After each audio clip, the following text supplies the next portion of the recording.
My name is Samantha Reese. I'm 35. 3 weeks ago, security called me at the nurse's station. "Ma'am, your father's at the gate. He says it's a family emergency." My hands went cold. I hadn't spoken to my parents in 5 years. 5 years since I stood on their porch with my 4-year-old daughter and one smoke-stained suitcase. 5 years since the wildfires took everything I owned. 5 years since my mother's voice came through their Ring doorbell camera and said, "We're resting, Samantha. She's too loud." The door never opened. I didn't argue. I didn't beg. I picked up that suitcase, buckled my crying daughter into a borrowed car, and drove away. I thought that was the end. But here's what I didn't know while that door stayed closed. My parents were opening another one, a door to my bank account, to my insurance payout, to $285,000 that was supposed to rebuild my life. And by the time I found out, it was already gone. Let me take you back. November 2019, Northern California. I was 30 years old, working as an ICU nurse at Providence Valley Medical Center. Single mom. My daughter Lily had just turned 4. We lived in Ridgeview, a small town about 40 minutes from the hospital. Nothing fancy. A rental house. 2 bedrooms. But it was ours. Lily had her own room painted purple. I had a garden in the back. We were safe. Until we weren't. November 13th. I was ending a 12-hour shift when my coworker grabbed my arm. "Sam, they're evacuating Ridgeview. You need to go. Now." I looked out the hospital windows. The sky was orange. Ash was falling like snow. I ran to my car. Called Lily's daycare. Busy signal. Called again. Busy. My hands were shaking so bad I could barely hold the phone. The radio kept saying the same thing over and over. "Mandatory evacuation for all Ridgeview residents. This is not a drill. If you are in the evacuation zone, leave immediately." Traffic was stopped. Completely stopped. People were abandoning their cars on the highway, running. I could see the smoke now. Thick and black and moving fast. I left my car. Just left it there with the keys in the ignition. Ran the last mile to the daycare on foot. Ash in my lungs. Sirens everywhere. The sky was red. Lily's teacher was standing outside with 3 kids. Lily saw me and started crying. Not scared crying. Relief crying. She thought I wasn't coming.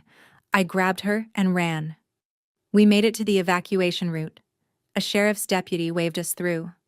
I looked back once. Just once. I could see the flames. They were already in town.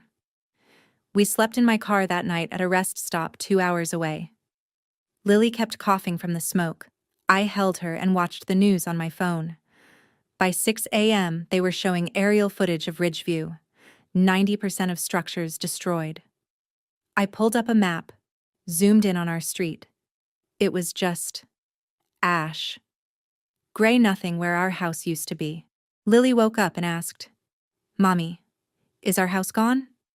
I didn't know how to answer, so I just said, "We're okay, we're safe. That's what matters." But everything else? Gone. Her purple room, my scrubs, our photos, the stuffed elephant she'd had since she was a baby, the garden. Every single thing we owned except what I'd grabbed in those 30 seconds before we ran. One suitcase with some clothes, my purse, my work badge. That was it. That was everything we had left. I called my insurance company that morning. They said the same thing everyone was saying. "We're processing claims as fast as we can. It could take 6 to 8 months. Do you have somewhere to stay?" I didn't. I tried calling friends. They were evacuating too. I tried calling my ex-husband, Lily's dad. Voicemail full. He'd checked out of fatherhood the year before. I hadn't heard from him in months. I sat in that car at the rest stop and thought about who else I could call. And I thought about my parents. Charles and Diane Whitmore. They lived in Sacramento, about 2 hours away. They had a 4-bedroom house in a nice suburb called Rosewood Heights. Guest room, savings, retired. My dad had been a bank manager. My mom had sold real estate. We weren't close. We hadn't been close in years. They didn't approve of my divorce. Didn't like that I was raising Lily alone. Thought I'd made bad choices. But they were my parents. And Lily was their granddaughter. And we had nowhere else to go. So I called. My mom answered. I could hear the TV in the background. Some cooking show. Mom, it's Sam.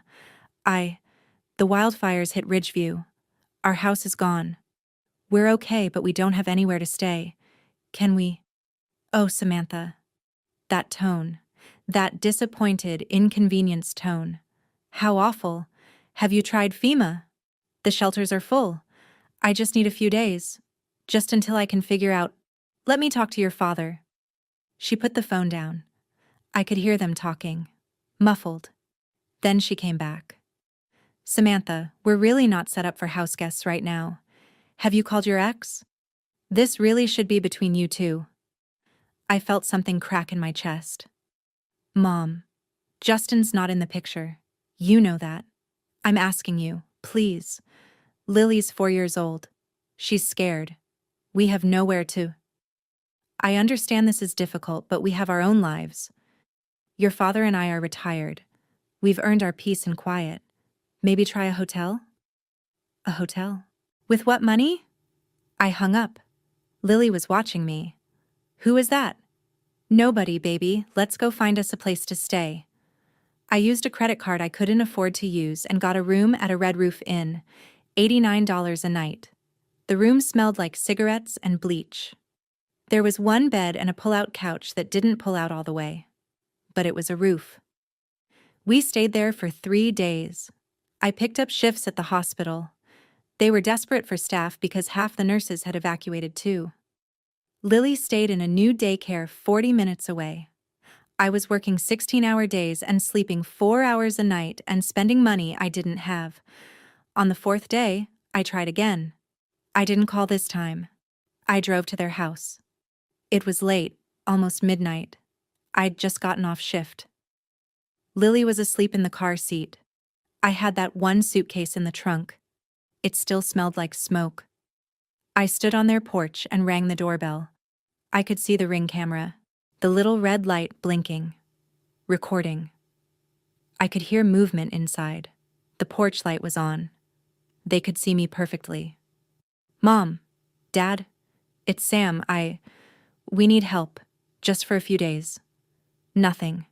I rang again, then my mother's voice, not from inside the house, from the speaker on the Ring camera. Samantha, it's almost midnight. I know, I'm sorry, I just got off work. The motel's too expensive and I can't keep. Your father and I were resting. We have book club in the morning. Lily woke up, started crying. She was confused and tired and the porch light was too bright. Mom, please. She's 4 years old, she's your granddaughter. The house is gone. Everything's gone. We just need. And Lily is very loud. We're not set up for children anymore. I felt Lily's hand grab my scrub pants. She was looking up at me with these huge, scared eyes. Mom, she's been through a trauma. She's not. This isn't a good time, Samantha. Try a motel.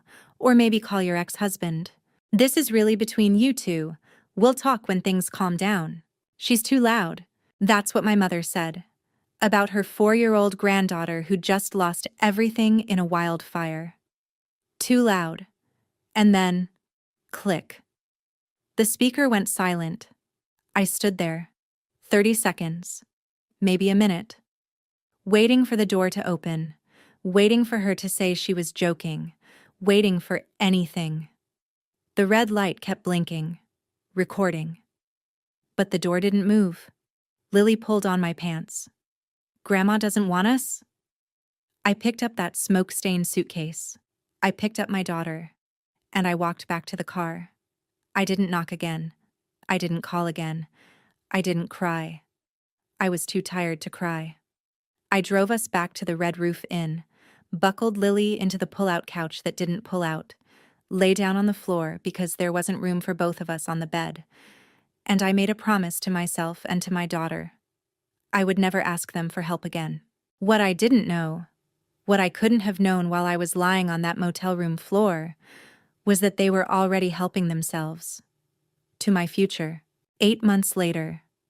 8 months of motels and shelters and working every shift I could get, and putting Lily in whatever daycare had space, and eating ramen and checking my bank account every single day. The insurance company finally called. Ms. Reese, good news. Your claim has been approved. Total loss settlement, $285,000. We'll be transferring the funds to your account on file within 3 to 5 business days. I actually cried. Happy tears. Relief tears. $285,000. It wasn't just money, it was a deposit on an apartment. Furniture, stability, Lily's therapy. She'd been having nightmares about the fire, a car that wasn't borrowed, a life. I told Lily that night, "Baby, the insurance money's coming through. We're going to get our own place, a real place, with your own room, and we'll paint it purple again if you want." She hugged me so tight. I checked my bank account obsessively for the next week. Every morning, every night. Day 6 I logged in. Nothing. Day 7. Nothing. Day 8 I called the insurance company. "Hi, this is Samantha Reese. I was told my settlement would transfer within 5 business days. It's been 8 and I don't see." "Let me check." "Okay, Ms. Reese. The transfer completed successfully on day 4. June 15th. $285,000 to account ending in 4823. My account ended in 4829. That's not my account number. I'm showing the account on file as a joint account. Primary holder, Samantha Reese. Secondary holder, Charles Whitmore. Is that not correct?" I felt the floor drop. Charles Whitmore. My father. When was that account opened?" 2008. Would you like me to? I hung up. 2008. I was 18. I just graduated high school. My dad took me to the bank to open my first checking account. He said, "Let's make it joint, just in case you need help. For emergencies." For emergencies. 17 years later, he'd used that emergency access to take my wildfire settlement. I called my mom. First time since the porch. My hands were shaking so bad I could barely hold the phone. She answered on the 3rd ring. Casual, like we talked every day. "Samantha, what a surprise." "Where's my money?" Silence. Then, "I was going to call you about that. Your father and I thought it was best to transfer the insurance payout to our account, for safekeeping." "Safekeeping? That's my money for my house that burned down." "Samantha, calm down. You're not in a stable place right now. The divorce, no permanent housing, that child needing so much attention. We didn't want you to make rash financial decisions. This is for your own good." "For your own good?" "I need that money. I need to put a deposit on an apartment. Lily needs. When you're stable, we'll discuss releasing it. But right now, you're too emotional. We're doing this because we love you." Because we love you. I should have hung up and called a lawyer right then. But I didn't have money for a lawyer, because they had my money. I tried for 2 years. I called, I texted, I emailed. Every time I needed money, and I needed it constantly, I asked. When I needed $3,000 for an apartment deposit. "Not yet. You'll just move again. Wait until you're sure." When Lily broke her arm and the ER bill was $1,800 after insurance. We're not subsidizing medical bills. That's what payment plans are for. When my car died and I needed $2,500 for repairs. Maybe this is a sign you should move closer to work. We can't enable poor planning. Every single request, denied. And every single time I asked, my mom would say the same thing. "You're not ready. You're not stable. This is for your own good." Meanwhile, my brother Ryan, my older brother, the favorite, the golden child who could do no wrong, he was posting on Facebook, New Audi Q5, $52,000, vacation to Turks and Caicos. Expanding my investment firm, blessed and grateful. I started screenshotting everything, every text I sent asking for help, every one-word response or no response, every Facebook post of Ryan's new car, new watch, new life. I didn't know why I was doing it. I just knew. Someday, I might need proof. On Lily's 6th birthday, I sent my parents a text. Lily's birthday is Saturday. We're having a small party at the park. She'd love to see you. My mom responded 3 days later. Busy. One word. That's when I stopped trying. I blocked their numbers. Changed my email. If they wanted to reach me, they'd have to show up in person. And I knew they wouldn't. Because people who really want to see you, they don't close the door in the first place. Without them, without their voices telling me I was failing, without their conditions, without waiting for permission to use my own money, something unexpected happened. I started to succeed. I worked. God, I worked. Double shifts. Holiday shifts. Every overtime hour they'd give me. I lived in the cheapest apartments I could find. I wore thrift store scrubs. I ate ramen so Lily could have fresh fruit. And slowly, so slowly, we built something. Year 3, I got promoted to charge nurse in the ICU. Better pay. Stable schedule. Year 4, I saved enough for a deposit on a 2-bedroom apartment. Not gated, not fancy, but ours. Year 5, Lily started therapy for her fire trauma, started doing better in school, made friends, joined a soccer team. I started dating casually. Nothing serious. My focus was Lily, but it was nice to remember I was a person, not just a mom and a nurse. And I built a new family, not blood, chosen. My Aunt Claire, my dad's older sister, had been estranged from the family for years. Something about my mom. Claire reached out after the fire. She'd heard what happened.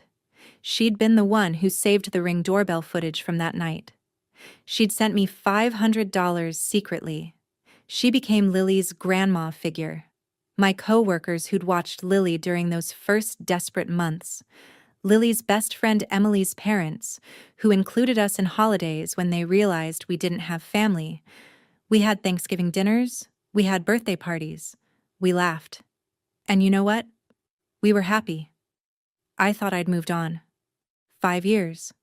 No calls, no texts, no apologies. I assumed they'd forgotten about me, about us, that we were just gone from their lives the way our house was gone from Ridgeview. I was wrong. Before I tell you what happened 3 weeks ago, before I tell you why my father was at that security gate, I need to know I'm not alone here. Have you ever had family treat you like you were the problem when you were the one who lost everything? Have you ever been the scapegoat while someone else was the golden child who could do no wrong? If that's you, comment "same" below. Because what I'm about to tell you only worked because I knew I wasn't crazy. I had receipts. I had proof. And if you're in a situation like this, start collecting yours now. Screenshot the texts. Save the voicemails. Document everything. Trust me on this. 3 weeks ago, Monday afternoon, I was working my shift in the ICU, 35 years old. Lily was 9. We were living in a gated apartment complex in Santa Rosa, Creekside Village. I'd saved for 2 years for that security deposit because after the fire, I needed to feel safe. I needed controlled entry, locked doors, gates. It was a good day. I'd helped save a patient that morning, trained a new nurse. Lily had texted me a photo of an A on her history test. I was refilling a patient's IV when the ward clerk called my name. Sam, security's on line 2, says it's about a family emergency. My heart stopped. Family emergency. Lily? Was Lily okay? I'd just gotten her text. But what if... Aunt Claire? She was 57, healthy, but what if... I grabbed the phone. This is Samantha Reese. Ms. Reese, this is David at the main security gate. I have a Charles Whitmore here. Says he's your father. Says there's a family emergency regarding your mother and he needs to see you urgently. Charles Whitmore. My father. 5 years of silence. And now. Emergency. My mother. Heart attack? Stroke? Car accident? Despite everything, despite that closed door, despite the stolen money, despite 5 years of nothing, a part of me still loved them. The part that remembered being a kid. The part that hoped they'd changed. The part that was conditioned to care. Should I send him up to the ICU or... No, I'll come down. 5 minutes. I told my charge nurse I had a family emergency. Took off my stethoscope. Walked to the elevator. My hands were shaking. What if my mom was dying? What if this was my last chance to... What? Reconcile? Get an apology? Hear her say she was wrong? The elevator doors opened to the lobby. And there he was. My father, Charles Whitmore, 62 years old. He looked different, older, thinner. His shirt was wrinkled. He hadn't shaved. His eyes were red. This wasn't the polished, put-together man who'd closed that door 5 years ago. He stood when he saw me. Samantha. I kept my distance, professional, cold. What happened to Mom? He blinked. What? Oh, your mother's fine. She's at home. I felt my stomach drop. You said emergency? It is an emergency, but it's not. It's about Ryan. And the money. We need to talk. Not here. I wanted to walk away. I should have walked away. But he'd said, the money. The money they'd stolen from me 5 years ago. The $285,000 I'd never seen. The money that was supposed to rebuild my life. After 5 years of silence, he wanted to talk about the money. 20 minutes, I said. Coffee shop across the street. That's it. He nodded. Desperate. Grateful. We went to the Starbucks. I ordered black coffee. Fast. I wanted this over. He fumbled with his wallet. Tried to pay. I'll pay for my own, I said. We sat at a corner table. I positioned myself near the exit. He looked at me. Opened his mouth. Closed it. How's Lily? Are you kidding me? You don't get to ask that. You have 19 minutes. He flinched, nodded, took a breath, and then he said the words I'd been waiting 5 years to hear. The money's gone, Samantha. All of it. Gone where? My voice was flat, calm, but my heart was pounding. Ryan's business. It wasn't what we thought. There were investors, promises, returns that didn't materialize. It was... Say it clearly. He looked down at his coffee. It was a Ponzi scheme. He's being sued. Multiple clients. $1.2 million in claims. They're coming after everything. The house. Retirement accounts. And the money we took from your insurance. They're calling it fraud. We could lose everything. Let me make sure you understand this. My parents took my wildfire insurance money. Money for my burned house. For my homeless child, and they gave it to my brother so he could run a Ponzi scheme. And when it collapsed, they came to me. Not to apologize, to ask for help.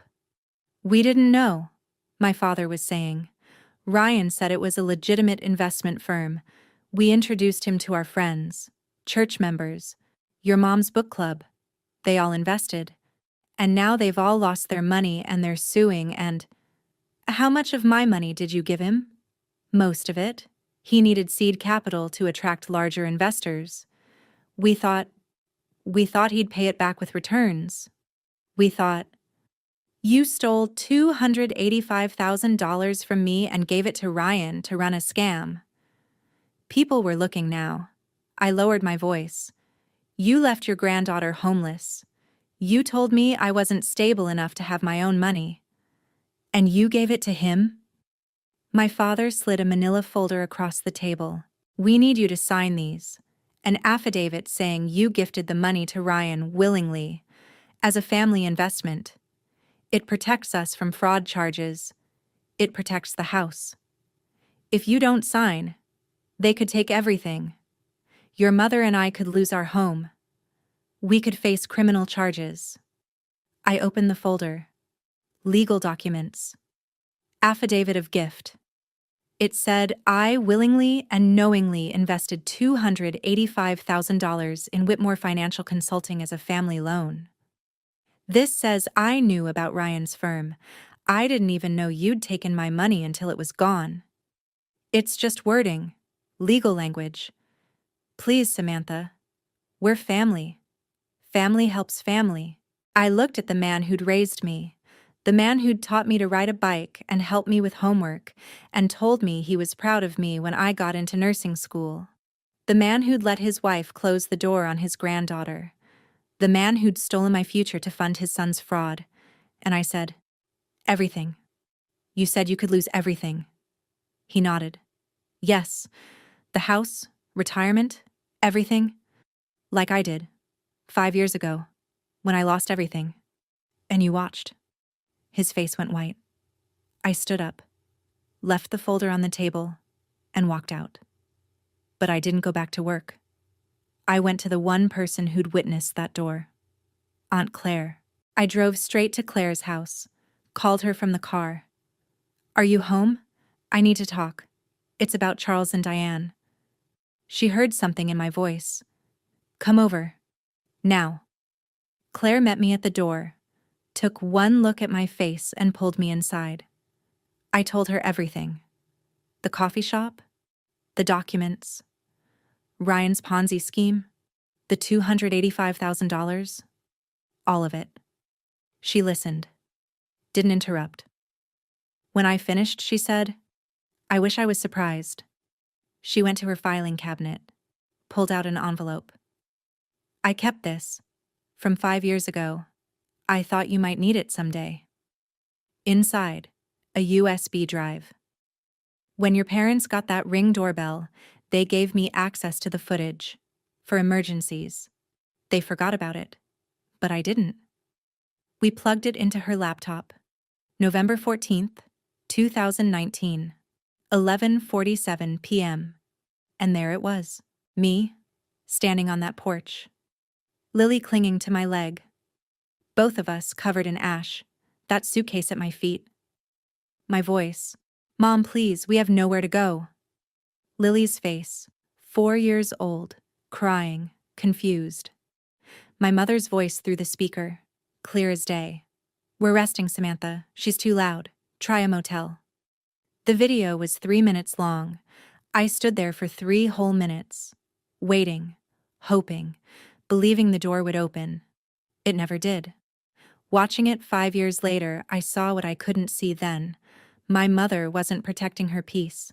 She was choosing it. Over us. They can't gaslight you about what happened that night, Claire said. We have proof. I pulled out my phone. I'd never deleted anything. 5 years of texts, emails, voicemails. Every request I'd made for money.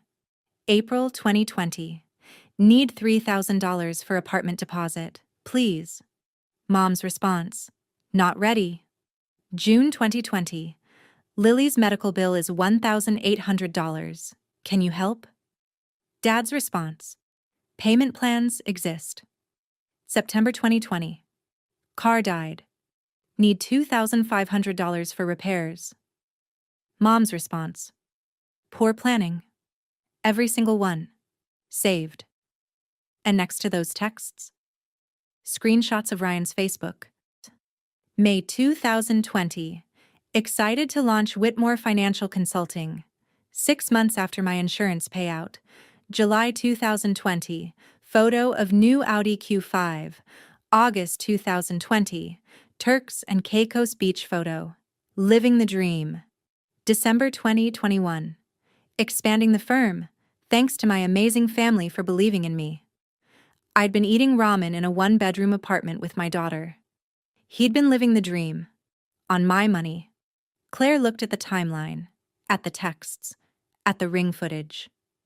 You could bury them with this. I don't want to bury them. I want them to tell the truth. For once. That's when Claire said it. What if you set up a family meeting? Tell your father you'll consider signing those papers, but you need everyone there to discuss terms. Your parents, Ryan, everyone. They'd never agree. They would if they're desperate. And they are desperate. I saw the trap. And then? Then you show them what you have. The video, the texts, the timeline. Make them answer for it. In front of each other? No more hiding. What does that accomplish?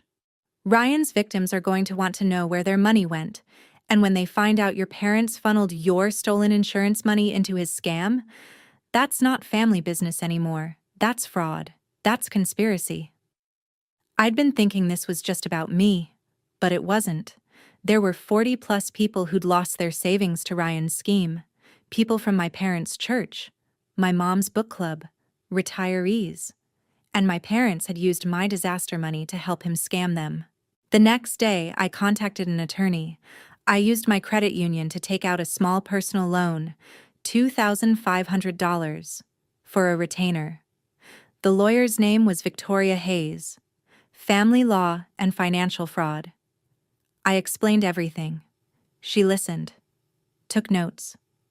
When I finished, she said, "This is adult child financial exploitation, and if they used your money in a Ponzi scheme, we're talking criminal fraud. What's your goal here? Sue them? Press charges? Recover the money? I want them to admit what they did, publicly, and I want Ryan's victims to know the truth. Then we need documentation, everything you have." I showed her the ring footage, the texts, the bank records. She reviewed it all over the next week. Bank statements showing the insurance deposit, $285,000 on July 15th, 2020, into my account. July 16th, 2020, transfer to joint account. Then withdrawals. $50,000 here, $100,000 there, all with memos like family loan and investment capital. I'd requested the account history the year before when I was refinancing a car loan. I'd needed to show financial stability. I'd saved everything. Victoria called me a week later. "Sam, you have enough to file criminal charges. Are you sure you want to handle this privately first? I want to see their faces when the truth comes out. Then let's prepare a presentation, evidence, timeline, and I'll join via video call. Budget-friendly, but still official." We spent the next week building the case. Insurance documentation showing the payout was issued in my name only. For my property loss, timeline showing Ryan's firm launched 6 months after my insurance payout. His business filing with the state, initial capital, $285,000. My capital, my disaster, his dream. Victoria compiled it all into a 43-page packet. Evidence of financial exploitation and fraud. "This is your armor," she said. "Don't go in there without it." I called my father. Calm. Controlled. "I've reviewed the documents. I need clarification before I sign anything." He sounded so relieved. "Of course, whatever you need. I want everyone there. You, Mom, Ryan. I need to understand the full situation. Ryan's very busy with the legal..." "Then he can make time. This affects him most, doesn't it?" Pause. "Yes. Okay. When?" "Saturday, 2 p.m., Aunt Claire's house." "Why Claire's?" "Because I don't trust myself in your house, and you're not coming to mine." He agreed. Desperate men agree to anything. "And Dad? I'm bringing a legal consultant. To review the documents. Non-negotiable." "That seems formal." "You brought me legal documents. I'm bringing legal review. See you Saturday." I hung up. 6 days to prepare. 6 days to decide if I was doing this for closure or justice. By day 3, I knew. Both. Friday night, I sat Lily down. She was 9 now, old enough to understand basics. Remember how I told you Grandma and Grandpa were taking a break from family? Yeah, because they weren't nice when our house burned. Smart kid. Tomorrow, I'm going to talk to them about some grown-up stuff. Money stuff. Aunt Claire will be there. You'll be at Emily's for a playdate, okay? Are you gonna be sad after? I thought about that. Maybe. But it's the kind of sad that helps you feel better later, like when you cry during a sad movie and feel lighter after. Can I come? Not this time, baby. This is grown-up business. But after this, we won't have to wonder about them anymore. We'll know where we stand. She looked at me with those serious 9-year-old eyes. Do they love us? I could have lied, but I didn't. Not the way we deserve. She nodded. Okay, their loss. 9 years old. And she understood what took me 30 years to learn. Some people will never love you right, and that's not your fault. Okay. Before I tell you what happened in that room, before I describe the moment I played that ring footage for my parents and brother, I need to ask you something. Have you ever had someone rewrite reality on you? Tell you that what you know happened didn't happen that way? That you're misremembering? That you're too emotional or too sensitive? If you've been gaslit by family, especially about money, comment receipts below. Because what I'm about to tell you only worked because I had proof. Video, texts, bank statements, timestamps. They couldn't rewrite the past when I had it documented. If you're dealing with this right now, start screenshotting, start saving voicemails, start building your evidence file. You're going to need it. Saturday, 1:45 p.m. Aunt Claire's house. Modest, comfortable. Nothing like my parents' pristine show home in Rosewood Heights. Claire had set up her dining table like a boardroom. Chairs, her laptop connected to a projector. A notary public, her friend Janet, sitting quietly in the corner as witness. Victoria Hayes on video call. Professional. Ready. I arrived at 1:40, wearing my scrubs. I'd just come from a shift. That was intentional. I wanted them to see what I'd built, what I'd become despite them. Claire made tea. A ritual. Calming. You ready? She asked. I've been ready for 5 years. At 1:58, a car pulled into the driveway. All 3 of them. Together. United front. Of course they'd coordinated. They walked in. Charles, Diane, Ryan. My mother saw Claire first. Her face soured. I didn't know you'd be here. Claire smiled. Cold. My house. Ryan, 39. Wearing a suit. Still playing the part of successful businessman. He looked at me in my scrubs, and I swear I saw a smirk. He thought I was desperate, defeated. Here to save them? He had no idea. Where are the documents? My father asked. Sit down first. They sat. Diane pursed her lips. Ryan checked his phone. Charles fidgeted.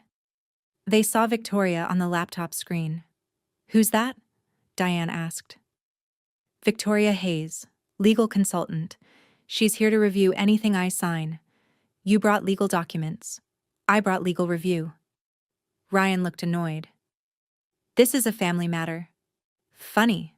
When did you start caring about family? Victoria introduced herself. Professional, calm. Before Samantha signs anything, we have some questions about the timeline, starting with November 14th, 2019. My mother's face went white. Victoria started gentle, strategic.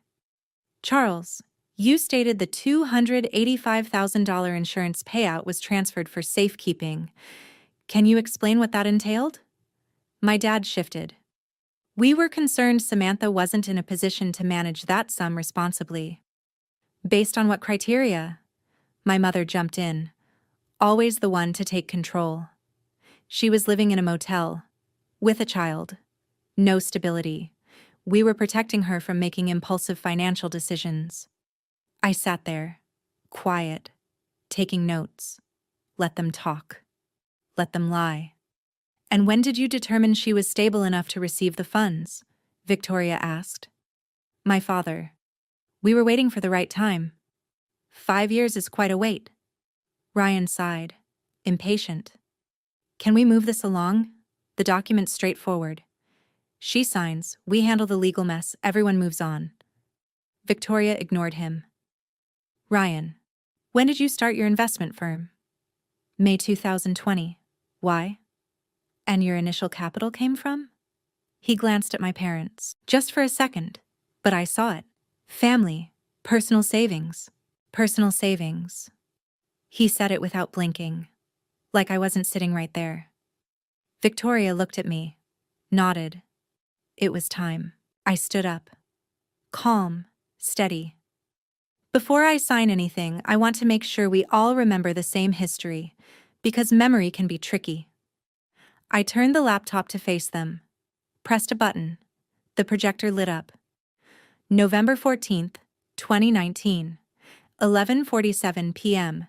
Do you remember that night? My mother's voice was sharp. Samantha, this is unnecessary. Do you remember? My father. You came to our house. We weren't prepared for visitors. Let me refresh your memory. I pressed play. The Ring doorbell footage filled the screen. There I was, 30 years old, wearing smoke-stained scrubs, holding my 4-year-old daughter.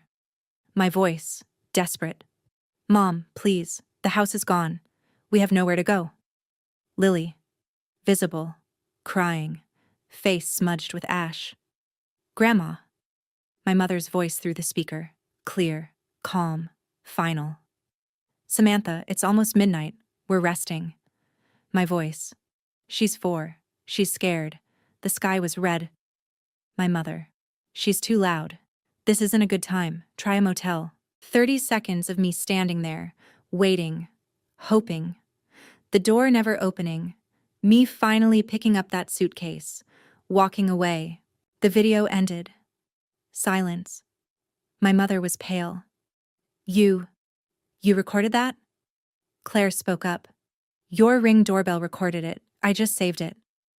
I looked at my mother. That's my 4-year-old daughter. Your granddaughter. Covered in ash from a wildfire. Crying. And you told her she was too loud. Ryan shifted. Uncomfortable. Okay, that was rough. But what does this have to do with the money? I smiled. Not a happy smile. A receipt smile. Everything, Ryan. Let me show you. I pulled up my phone, connected it to the projector.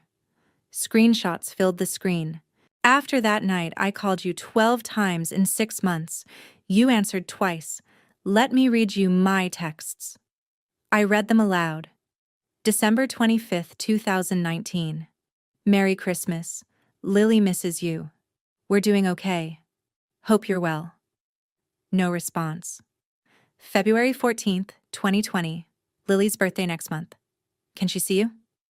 Your response, Mom. Busy. One word. April 3rd, 2020. Mom, I need help with daycare deposit. $500. Please. No response. June 18th, 2020. Got the insurance payout. But it's not in my account. Bank said it went to joint account. Can you send it? I paused. Looked at my mother. Your response? We're keeping it safe. I showed more texts. A timeline. My requests. Their rejections. Over and over. Then I switched screens. Facebook screenshots. Ryan's posts. Same timeline. March 2020. Mom and Dad threw you a birthday party, Ryan. Big one. I can see it in these photos.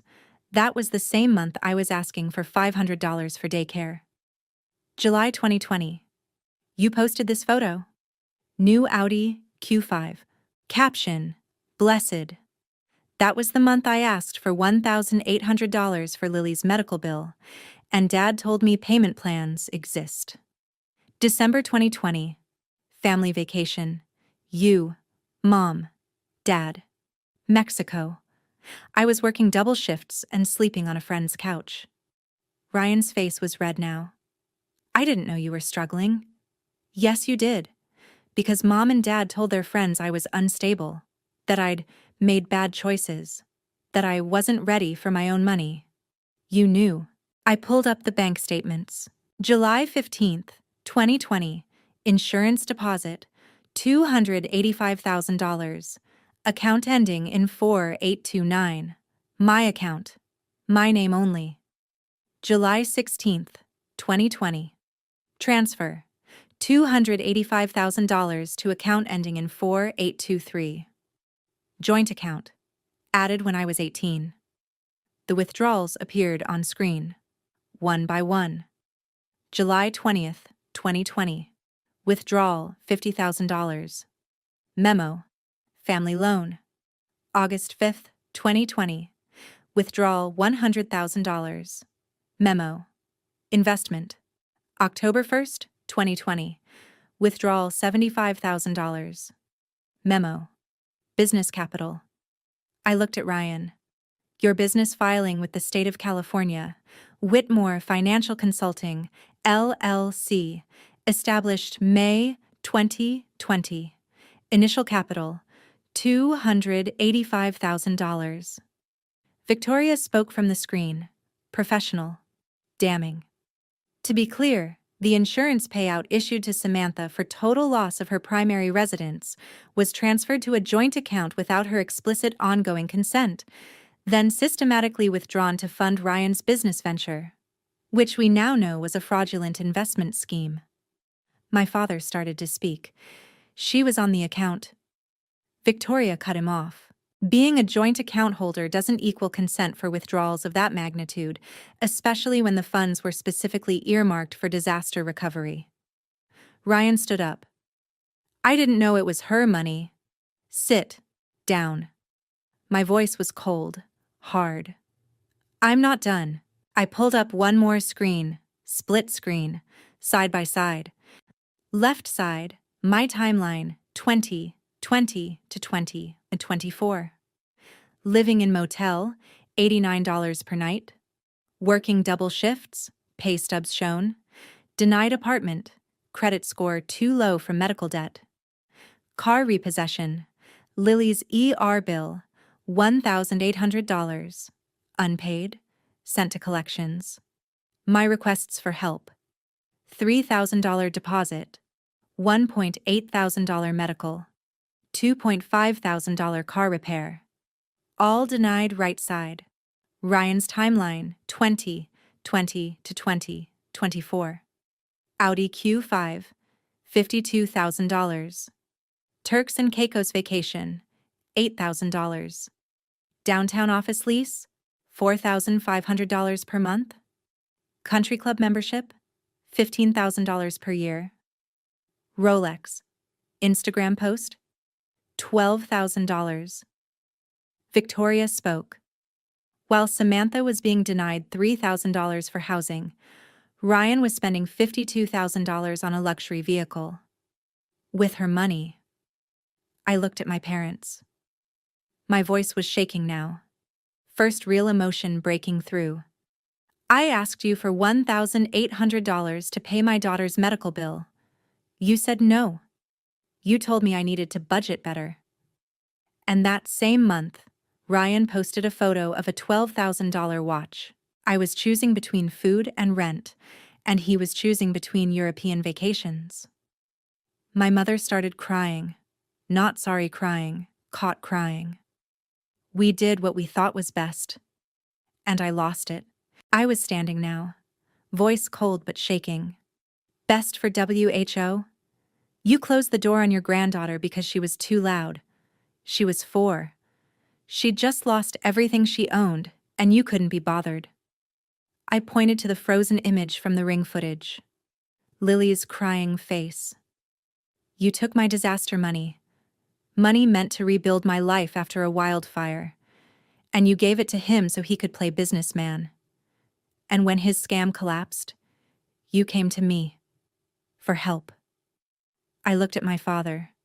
You said blood is thicker than water. You're right. And I'm bleeding out from where you cut me 5 years ago. I looked at my mother. You said I wasn't stable. I had nothing. Because you took everything, and you called it love. I looked at Ryan. And you?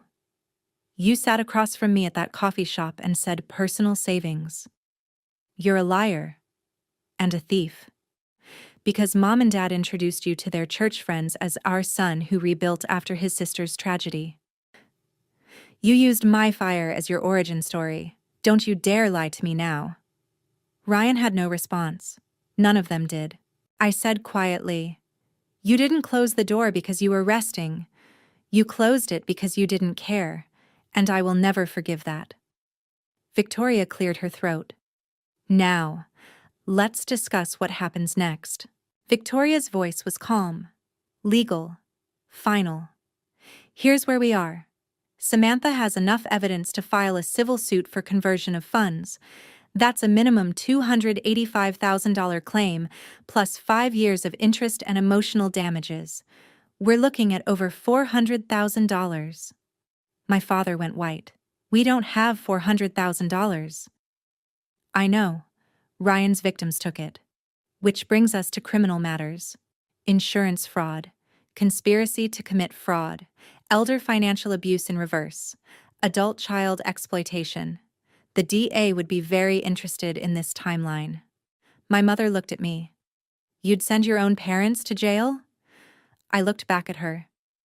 "You left your granddaughter homeless," Victoria continued. "However, Samantha has outlined alternative terms." I handed my father a folder. "You wanted me to sign your affidavit? Here's mine." I read them aloud. 1. Full written admission from all 3 of you, what was taken, when, why, and how it was used. 2. Formal written apology to Lily, acknowledging what you did and how it affected her. 3. Complete cooperation with Ryan's victim's attorney. You will provide full financial disclosure. I will testify truthfully about the source of Ryan's seed capital. 4. Permanent no-contact order. You will not contact me or Lily. Ever. This will be legally enforced. 5. If you refuse any of these terms, I file the civil suit and refer this case to the district attorney. You have 48 hours to decide." My father stared at the paper, looked at my mother, at Ryan. "Can we discuss this privately?" "You have 48 hours. After that, my attorney files." I stood up. Claire stood with me. I walked out. Behind me, I heard my mother's voice. "Samantha, you're tearing this family apart." I stopped at the door, looked back, at that frozen image on the projector. 4-year-old Lily crying on their porch. "No, Mom, you did that. I'm just showing everyone the tape." I walked to my car, shaking, adrenaline crashing. Claire followed me. "You okay?" I broke down. Not sad tears, released tears. "I did it. I actually did it." She hugged me. "I'm so proud of you." Victoria called my phone. "Sam, regardless of what they choose, you were incredible. You held your ground. What do you think they'll do?" "Charles will want to sign. Diane will resist. Ryan will try to negotiate. But his victim's attorney? Once they hear there's a money trail to your parents, that's leverage they need, they'll sign." I drove to pick up Lily from her playdate. She ran to the car. "How was it?" "Hard. But good. Like ripping off a Band-Aid." "Did they say sorry?" "Not yet. But they will. Or they'll face consequences." Lily buckled herself in, looked at me seriously. "You're really brave, Mom." "I learned from you, baby." 2 days later, Claire texted. "They signed, all 3. Certified mail arrived the next day. 3 notarized letters. Charles's admission. I, Charles Whitmore, acknowledge that I transferred $285,000 belonging solely to my daughter Samantha Reese from her insurance settlement without her explicit ongoing consent. These funds were subsequently provided to my son Ryan Whitmore for business purposes. I take full responsibility for this action and its consequences. Diane's was shorter, more legal, but it admitted the facts. Ryan's confirmed he'd received the funds. Confirmed my parents told him it was family money. Admitted he should have verified the source. And letters to Lily. Stiff. Formal. But apologizing for not being available during a difficult time. I read them alone. I didn't feel triumph. I didn't even feel satisfaction. Just closure. I filed them in a folder labeled Receipts Final, forwarded copies to Victoria, to Ryan's victim's attorney, kept the originals. Then I blocked their numbers, changed my email address, updated my emergency contacts at work, and I moved on. 6 months later, I closed on a house. Small, 3 bedrooms, 1,200 square feet. Nothing fancy, but it was mine. I'd saved for 5 years, got a small inheritance when Aunt Claire's mother passed. Not much, but it helped with the down payment. 0 help from my parents.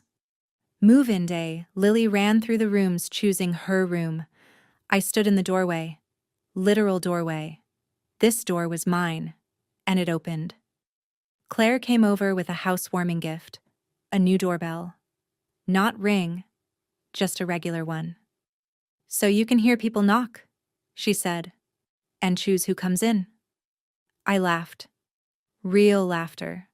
My chosen family threw a small party. Co-workers from the hospital. Lily's best friend's family. The people who'd shown up when it mattered. Someone asked how I'd afforded the house. I said, 5 years of saying no to everything except my daughter. They said that sounded sad. I said, no. That's love. That night, after everyone left, Lily and I sat on the front porch. Our porch. She was swinging her legs, looking at the stars. "Mom, will I ever see Grandma and Grandpa again?" I thought about my answer carefully. "Maybe when you're older. If you want to. But not now. Not while I'm protecting you." Do they love us? Honesty. Always honesty. I think they love the idea of us. Like, they love what we could be for them, what we could do for them. But they don't love who we are, the loud, messy, real us. She nodded. That's sad for them. It is. I'm glad we're loud. I laughed, pulled her close. Me too, baby. She looked up at me. And I'm glad our door opens. I looked at our front door, painted yellow. Cheerful. Welcoming. Me too. She asked one more question. Are you sad we don't have grandparents? I thought about it. We have people who show up. That's better than people who share blood. She leaned against me. Yeah. 5 years ago, I stood at a door that wouldn't open. Today, I have a door that's mine. And the only people who get to walk through it? The ones who love us when we're loud. When we're covered in ash. When we're real. Everyone else? They can keep knocking. I'm done answering for people who won't answer for me. So, that's my story. 5 years from a closed door to a door that's mine. And I want you to know something. If you're in a situation where family is using love to control you, using blood to manipulate you, using loyalty to silence you, you are not the problem. Boundaries aren't betrayal, they're survival. Have you set a boundary with family that people called harsh or unforgiving? Have you been told you're tearing the family apart when really you're just protecting yourself? Comment below. Let's normalize protecting ourselves. And if this story helped you feel less alone, share it. Because someone in your life needs to hear this. You're allowed to close the door on people who won't open theirs for you. You're allowed to build your own home. You're allowed to choose family that chooses you back. Blood doesn't make you family. Love does. Showing up does. Opening the door does. And if they can't do that, then they don't get to call it family.